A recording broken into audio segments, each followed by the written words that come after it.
combat. Ready for combat.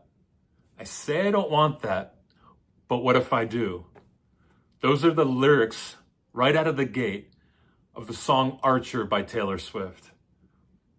And all of us are asking the question, we're moving into a place of self-discovery, of trying to learn ourselves. Are we ready for the combat that is going to ensue when we go to battle with ourselves? When we look at the uglier sides of ourselves? Chill out, Drew. Tell them who you are. My name is Drew. I'm a therapist here in New York City, and I am a convert to the world of Taylor Swift. I have clients from the age of 11 to 85 over the years, and at both sides of the spectrum, they have mentioned the influence of Taylor Swift on their lives. And so it's undeniable that Taylor has moved into the zeitgeist of not only America, but the world. And she has moved people in so many different ways. Some people don't like her and her music for whatever reason. And then there's you Swifties. God love you. I've learned a lot from you. And now I have listened to her whole catalog over and over again. And I've learned so much about her music through my clients. My clients have told me that certain songs have transformed their lives. And so I've had to explore. And in a way, I am now at some level, some version of a Swiftie. I confess.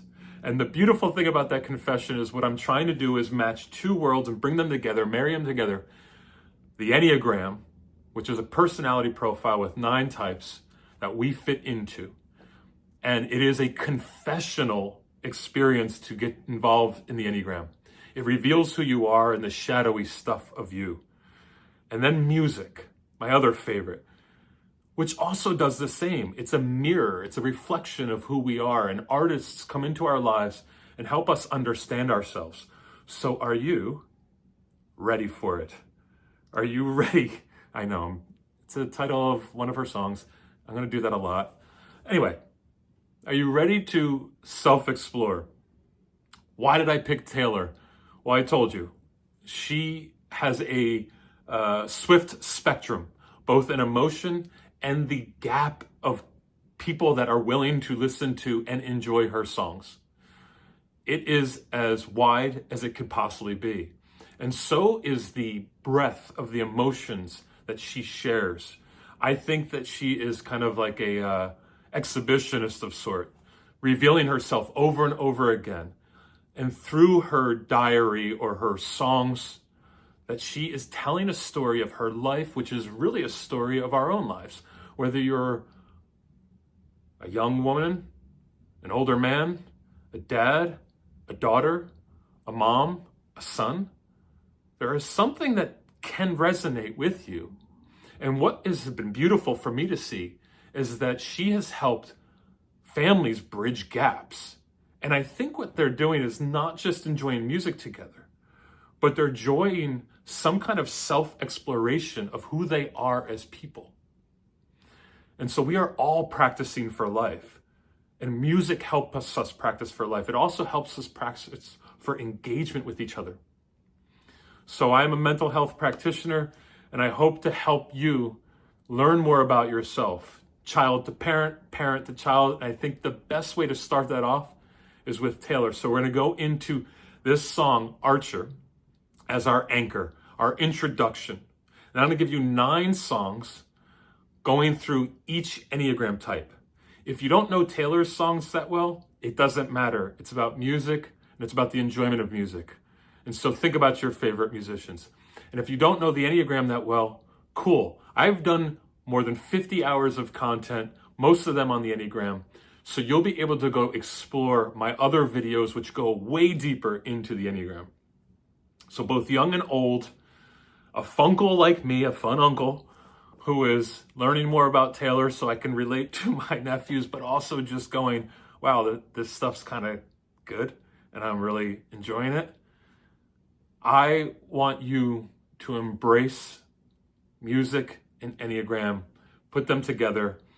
In all the songs that I'm going to bring to you, I go through a Taylortation, my own meditation, at least 20 to 30 minutes before I even start doing these videos of just listening to the song over and over.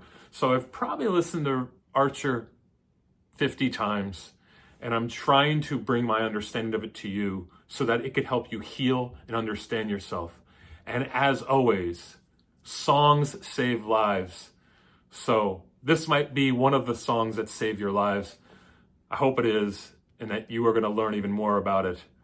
And what I don't get right, I hope that I just bring some understanding of psychology to you that will help you heal, be understood, be seen and heard. That is always my goal. And my major goal is to help you learn your personal accent. The way that you are in the world, that you speak, that you move in the world, that you share yourself. That's my goal. So let's jump into the Archer. If you want to reach out for Enneagram coaching or go deeper, please do so at drew@drewnewkirk.com or reach out on my socials, Instagram, TikTok, and or Substack. And please smash that subscribe button and like this video. It helps a lot, and I always love interacting with you guys. Appreciate you. So why am I calling it Enneagram Albums? Well, if you don't know about the Enneagram, it's a personality profile. I'm going to get deeper into it, but we all know about music. And music has the power to be a mirror for us. Just like the Enneagram, which is showing us who we are systematically. Music over our lifetime has done the same thing, and it's kept us resilient in our times of struggle. It's made us feel inspired and focused, and we go to it in our hardest times. That's why I'm always thinking that music can save lives. Also, the Enneagram, in and of itself, takes us deeper and deeper, just like music does. So in my past work, and if you go look back on any of the Enneagram numbers or some of the comprehensive work that I've done, I'm always infusing artists of all kinds, especially musicians and writers, because they help us know ourselves more. So these are two of my favorite tools, the Enneagram and music. And the Enneagram gives us a map of our personality, but music gives us an emotional landscape to look at. A good artist will help us go through all the maturations of emotion. And so we can navigate and capitalize when we are using music well.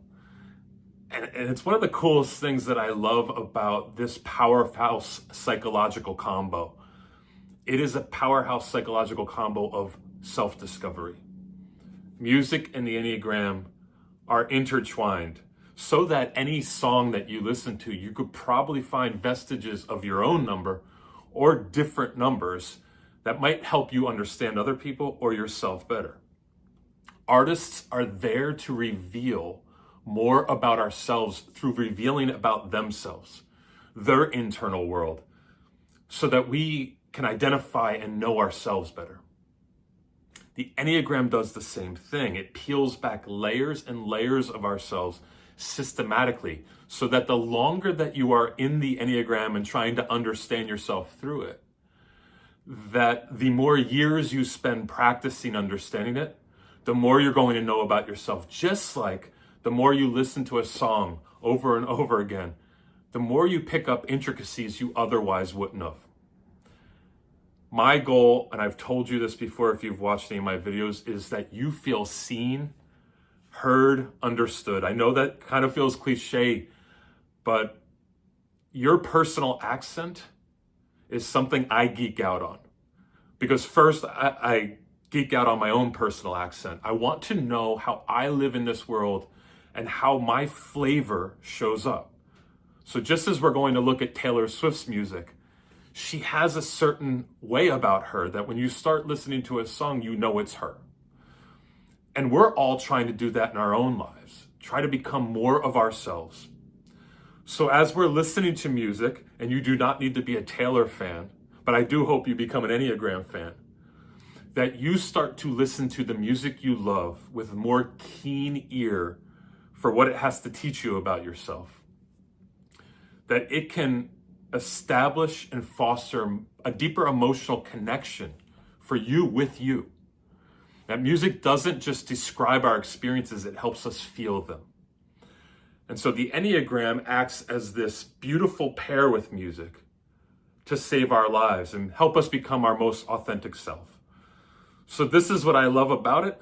And hopefully we go on this journey together and learn more and more about ourselves as we listen to the intro song today, the outro song at the end. We're going to go from The Archer to Mirror Ball, and there'll be 9 songs in the middle.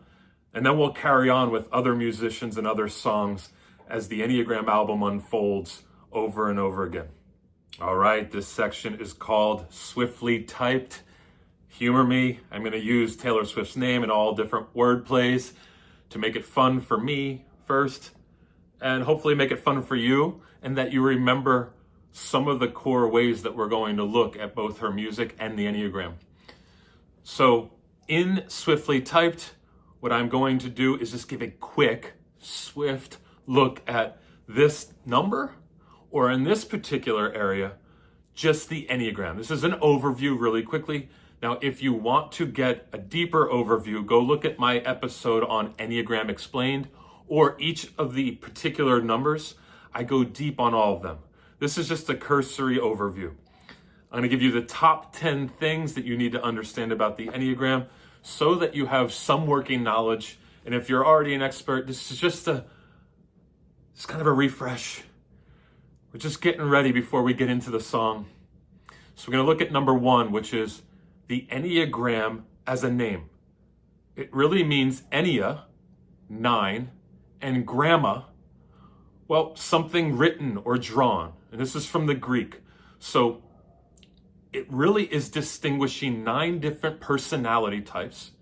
And there is actually something you can look at, a visual, if you can go research that gives you an understanding of how to look at this as a map. And so there's numbers and lines, and it can be confusing when you first look at it, but I'm going to try to help you understand that.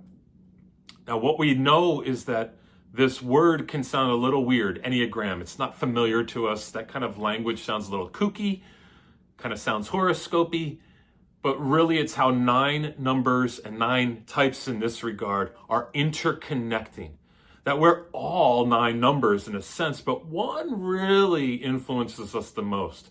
And maybe we have a rank from 1 to 9 of how they influence us. So in my life, I'm a 4, but 3 and 7 are pretty high up there for me. So they're kind of compensatory pieces, and you can see my 7 and my 3 come out quite a bit. But 4 is the predominant number that I have.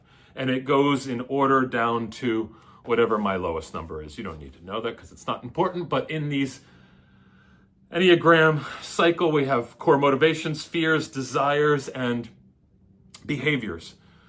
So number 2, core motivations. We are all inspired by a desire and a fear, and then a behavior comes out of that. And so we need to understand these motivations to help us see people better, ourselves better, to feel our feelings better, and to know how to grow through them. So the core desire is different for each number, and the core fear obviously is different for each number. Let's just take a 3, for example. Their core desire is for achievement and accomplishment, maybe to be seen for that, to be noticed for that. Well, what would their core fear be? It would be that they aren't seen for that. They fail, or they're not seen as accomplished. So this is how the Enneagram works, and this is the core motivations that define each type. And number 3, we have a map of growth. It's not a box. We're not trying to box you in and just say you're only a 4, or you're only a 1, or you're only a 9. We are all 9 numbers and all different versions of that. But again, there's one that's kind of rising to the surface. So the Enneagram isn't about labeling you or limiting you or making you small through a number. It's actually there to open you up and allow you to see through self-awareness and reflection a mirror to yourself so that you can understand how you move in the world and why you move in the world that way. And then we move towards becoming a more healthy version of ourselves. So there's a longer service that it's trying to do by peeling away certain parts of us that don't work. And slowly and methodically we work on those. So this is our psychological base, just to have some rootedness and know how to look ourselves in the mirror and go, ooh, that's not something I really want to be constantly doing without understanding. And I don't want to be ignorant to how I move in the world. All right, number 4, the numbers are connected, so they're dynamic, not static. Like I said before, I rank or I score as a 4 first, but then there's these other numbers that kind of fall in line, and then there's wings. So if you want to get more into the understanding of the wings, you can watch my other videos, but the rings are just on either side of you. So if I'm a 4, I'm either going to be a 4 wing 3 or a 4 wing 5, because those are the 2 numbers on side of me, and they kind of keep me a bit balanced. They're complements to my 4-ness. We also have numbers we move towards in stress and growth. So when we're stressed out, we start to look a certain way. And when we're in a good place, we start to look a certain way. And those are often connected to these numbers that are important to our own number. Again, I'm not going to go deeper into it, but if you watch a video on any of the numbers that I go into, you'll understand what the numbers that are connected to your number in stress and growth. Number 5, this is always rooted in spiritual and emotional growth. Like, I love this for us, that just like music moves us towards spiritual and emotional growth and healing, and it saves our lives a bit, the Enneagram is meant to support you, to not make you look like a fool, but to be a personality system that gets you deeper inside of yourself and spiritually develops you, however you see spirituality. So it helps us uncover the unconscious motivations that we have and the patterns, and it moves us towards transformation. And doesn't music do the same thing? Music is constantly there to be a mirror and reflect to us the parts of ourselves that are harder to see, because the artist is willing to do that. So in Taylor, we have somebody who's going to look at the deep parts of her life to hopefully show us how we can look at the deep parts of our lives. And maybe some of the greatest artists that we follow and that we love, we grow with them, because as they're growing, they're showing us how to grow. Number 6, each Enneagram number has a core emotion. And we have to even look more broadly. There is centers of intelligence. There's 3 centers of intelligence, and they're attached to 3 numbers each. So these centers of intelligence are based on 3 emotional experiences: anger, shame, and fear. So you have the 8, 9s, and 1s that attach themselves to anger. This is the emotional lens they look through. So they're focused on anger and instinct.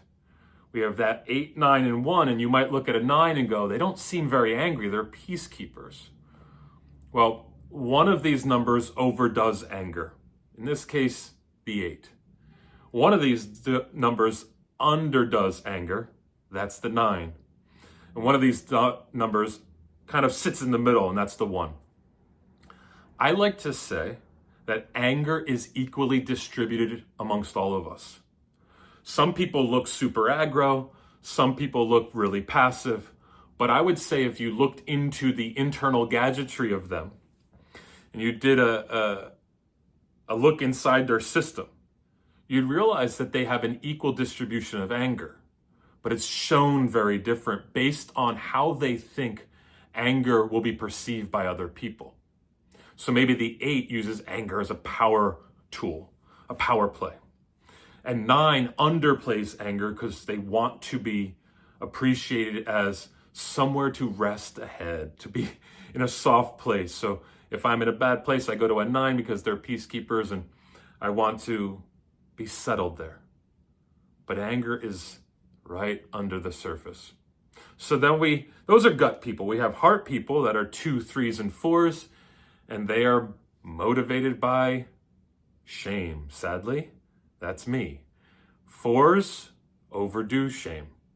So 3s underdo shame, so on and so forth. But shame is at our core. It's something that is constantly a emotional lens that is how we're looking at the world, whether we know it or not. And that's the thing. We might be very unconscious to our shame, but it's there. And the head types, 5, 6s, and 7s, are motivated by fear. You might look at a 7 and think they have very little fear, but their fear is often showed in them not settling and sticking with something when it's hard, emotionally, specifically. They want to run from it. And so you might be a 7 and go, I don't really have much fear, but when you really think about the emotional pain you've been in, you realize that you're so tempted to run and find something to fill that space. Okay, so those are the core emotions. We have number 7, which is subtypes and the nuance of the Enneagram. The Enneagram is pretty complicated. I have found that it's the easiest of the personality profiles for me to understand. It just fits into my brain, right? But when we get into the subtypes, we get a bit more complex. And most people don't go to this depth. So I challenge you to look at every number and their subtypes, because they make 3 different types of that Enneagram number. There's the self-preserver, the social type, and the one-on-one type, or the sexual type. And these 3 types are in all of us, but they rank 1, 2, and 3. And as we get healthier in life, they start to even out. So more on that, you can look at my video on the subtypes, the centers of intelligence, and that's a combined video. Go look, scroll through my stuff, you'll find it. 8, all types are equal. You might score and go, oh shit, I'm this number and I don't like this number. They're all equal. They all have strengths, they all have weaknesses, they're all capable of growth and transformation, and they are all powerful. Like, as humans, we are powerful, and whatever our gifting is, even if we don't love it, when we start harnessing it, it can work for us. And so our goal isn't to change our type. It is to understand and integrate the healthiest qualities of that type. 9, the Enneagram always enhances empathy. That's like a triple E.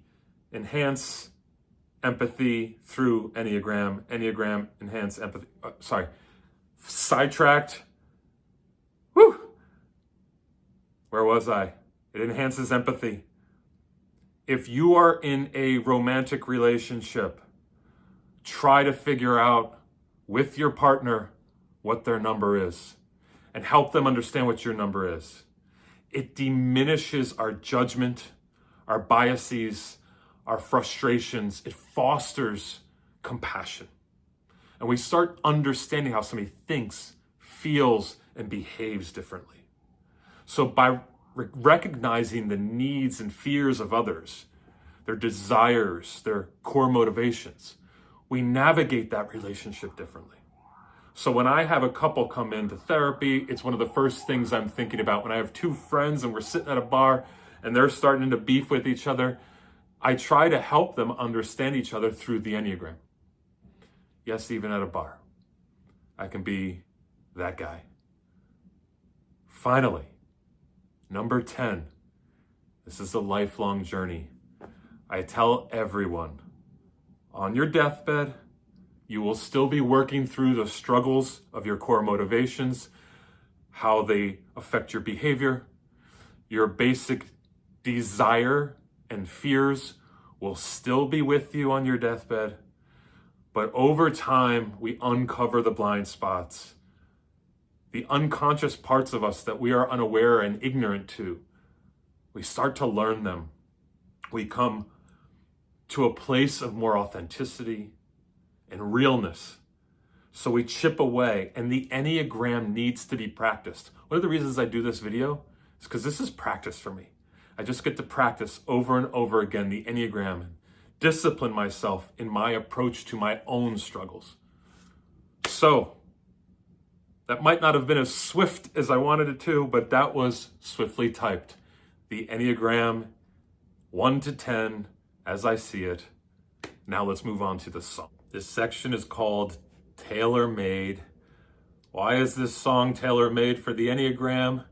And why is this specific song, Archer, tailor-made in that it is a universal song of growth and healing And the scary as hell part of that, when I get a new client in my office or someone new to therapy, and maybe you've been in this spot, you unconsciously know, maybe subconsciously know, which is a little different than unconsciously, and often very consciously know that you are in for trouble.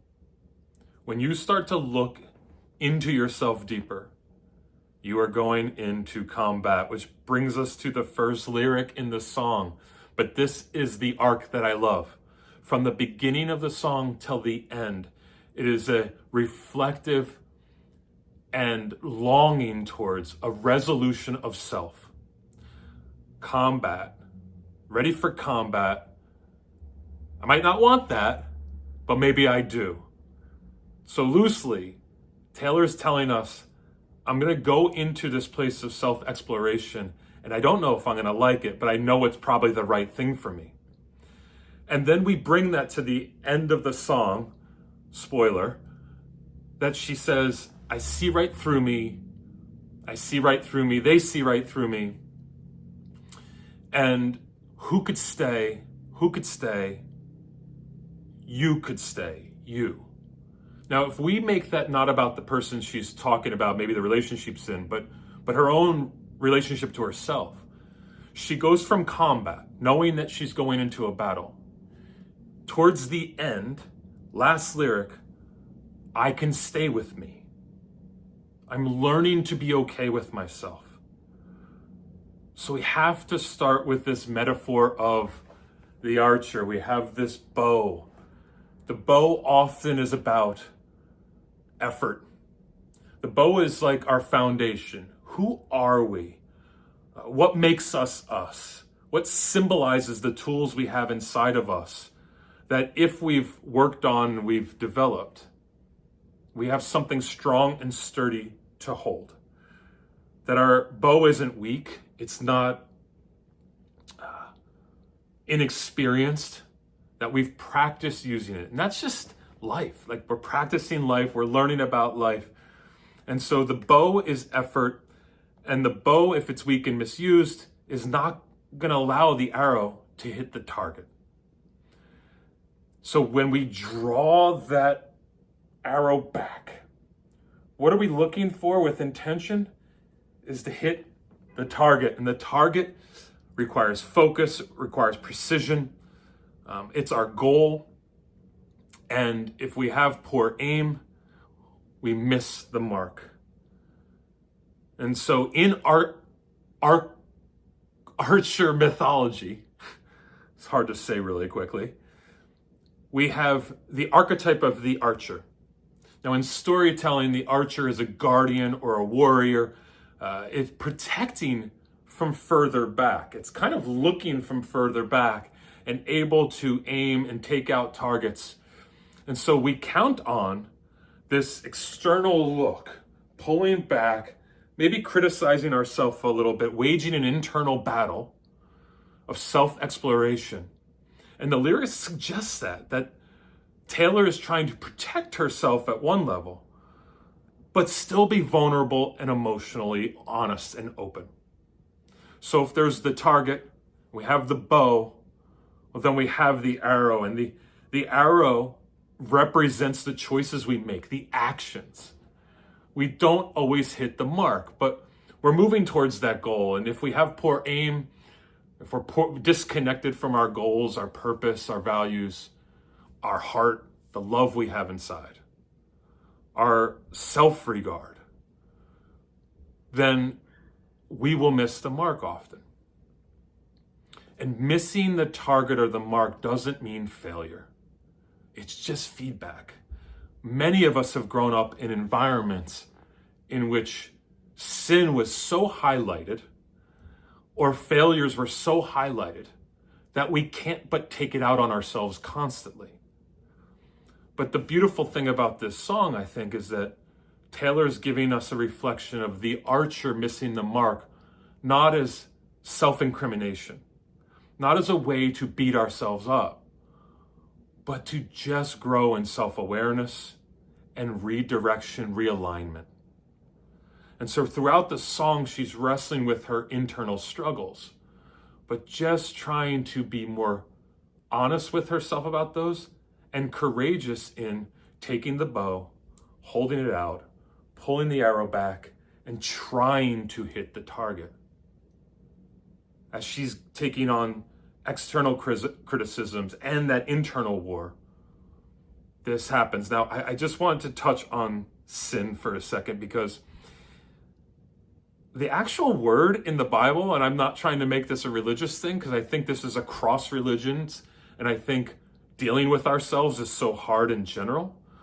But for many of us who grew up in an environment that was religious, the idea of sin was so thrust upon us that we were bad, that we weren't doing well. And so we beat ourselves up. But really the word in the Bible comes from the word from Greek, which means hamartia, or the meaning means to miss the mark. It's really a way to reframe the inherent moral failure that we have into something that's just inevitable mistakes, misalignments, and being human. And hamartia is not as much about beating ourselves up as it is about trying to find that target better. That our sins are mistakes, but also opportunities for self-awareness. Now, just to align us, the Enneagram uses 7 deadly sins plus 2 for each number. So we have 9 sins, and they're each attached to a number. I'm a 4, mine's envy. I have a lot of envy. I have all the sins within me, but envy really bubbles to the surface the most. This isn't, again, about destroying ourselves internally, but just knowing where we're misaligned or where we miss the mark. And the Enneagram kind of tells us that for the rest of our lives, at some level, we'll miss the mark. And we'll miss the mark in very specific ways. And when we attach it to our Enneagram number, usually in that way that sin motivates our behavior, will be with us for the rest of our lives. Not that the other 8 sins won't. So the arrow, we're always trying to bam, hit that mark, and we're missing it constantly. And what Taylor is giving us as a powerful display in her own self-sacrifice of her own story, her own insecurities and vulnerabilities, is that growth begins with acknowledgement and that very vulnerability.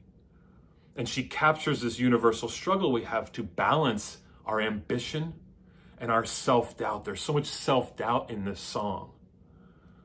And she drops us right in the middle of self-doubt. But from the beginning, I'm getting ready for combat. And if you're watching this video, you probably are. You're knowing that you have to look at some of the hard stuff in your life. But I hope you mature and maturate towards where Taylor ends in this song, that she can be with herself. There's this one line I love. I believe it's from the Buddhists. And it is that it's enough that you were born. This doesn't mean you don't try to take good action steps, or you just sit back and wait for life to come at you. But that as you are self-reflective and that you put effort into the world, when you are missing the mark, you realize it's enough that you were born. It's cool that you were just put into this world to make a difference. So, hamartia, missing the mark. We have the bow as effort, the target as our goal, and the arrow as this action that we will take, the risk we will take. And Taylor is taking it throughout the song in this relationship with herself and maybe with another, with the people that are important in her life.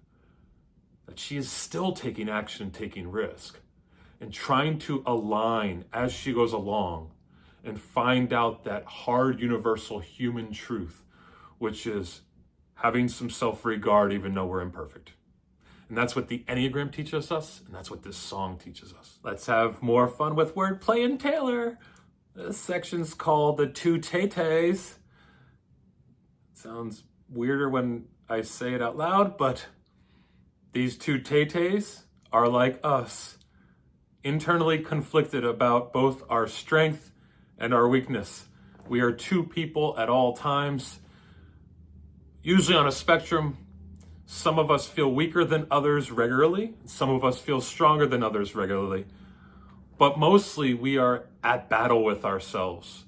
There's a part of us that feels like an imposter, and part of us feels like we are deserving and worthy of a position that just scales and scales and scales, and we get let into more and more doors of strength and confidence and command.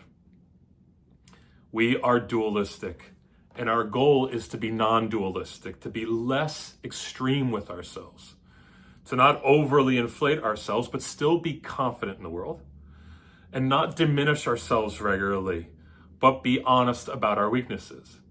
And these two lines in the song are so beautiful in their expression of this very truth, that like Taylor, we're all at odds with ourselves. She says, I've been the archer and I've been the prey. Then she says later, who could ever leave me, darling, but who could stay? And so we're seeing her internal conflict about self-doubt and self-regard and confidence, power, strength. Why would anybody leave me?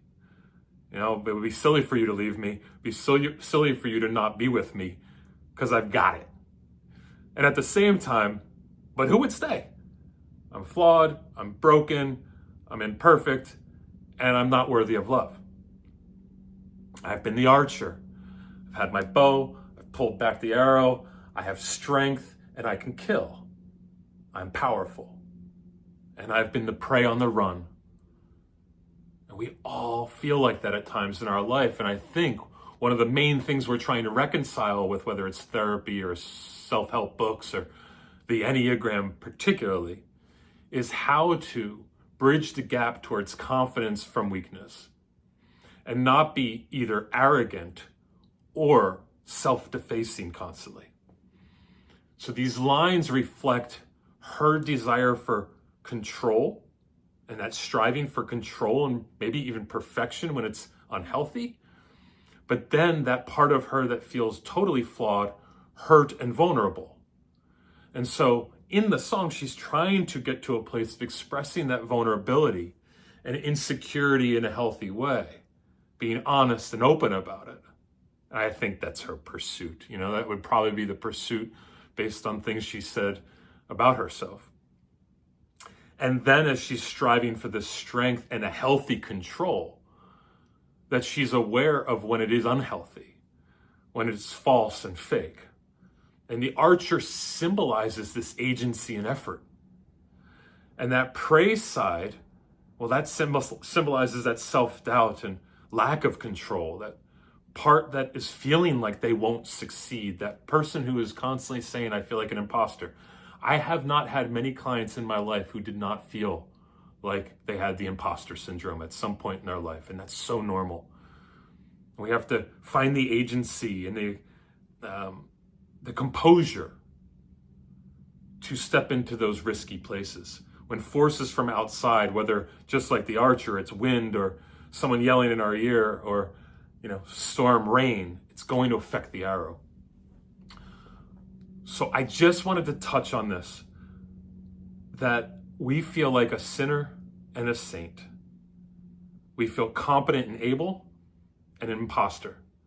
And with self-reflection and understanding a bit about why we think that way about ourselves, whether we overinflate or totally deflate, that we look at these lyrics and they help capture our duality. They help leave us more aligned and less misaligned.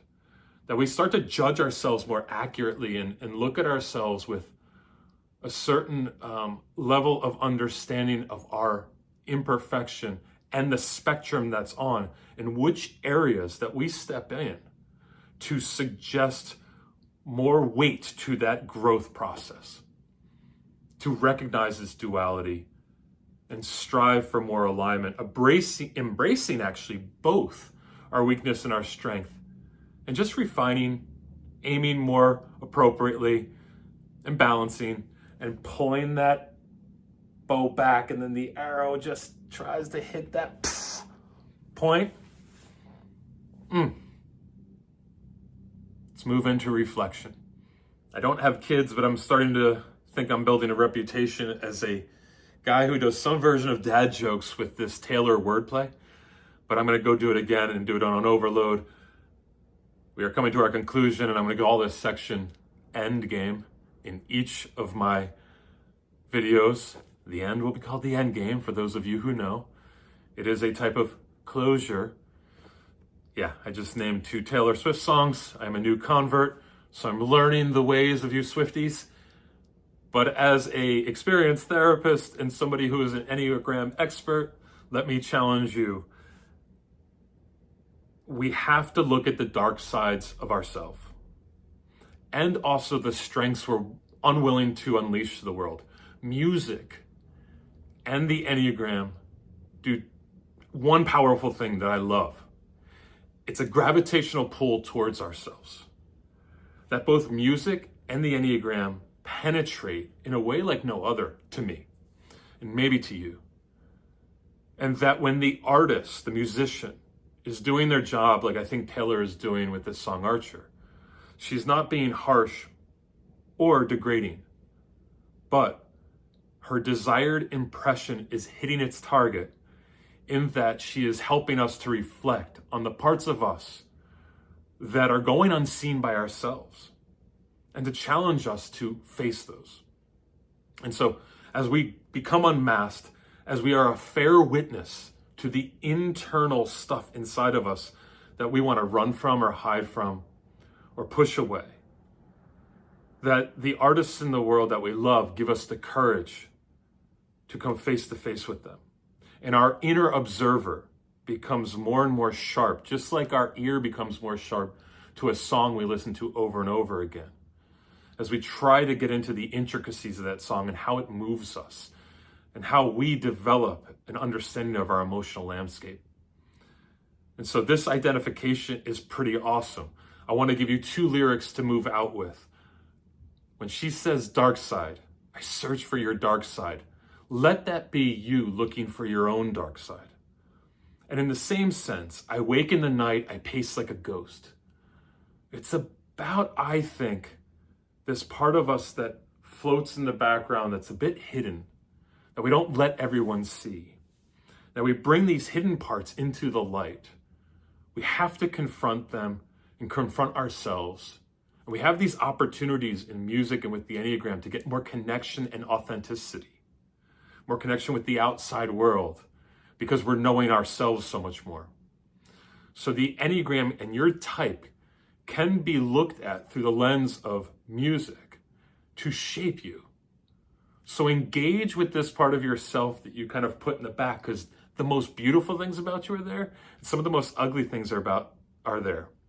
And when we are reminded to heal through looking and integrating those 2 sides and being honest and understanding about them, we become more whole and complete. And so Archer can be an anchor in this experience, in this series we're going to go through together. That it is a universal song about strength, vulnerability, and longing. And it is our beginning. And the Enneagram invites us to step deeper into our own story, just as Taylor's bringing her into her story. They said about who? It's a long one, guys. I'm getting to the end here. Each type of Enneagram is offering us a new perspective, and each song is offering a new perspective. And so I end each of these videos that I do with a beginning, even though it's the end. That, in the words of Rainer Maria Rilke, everything is yet to be done. Everything. If you want to reach out to me to do individual work on the Enneagram, you can do that through drew@drewnewkirk.com or my socials that'll be popping up and are also in the description. Otherwise, peace, love, and you Swifties, Swift on. That's all I gotta say.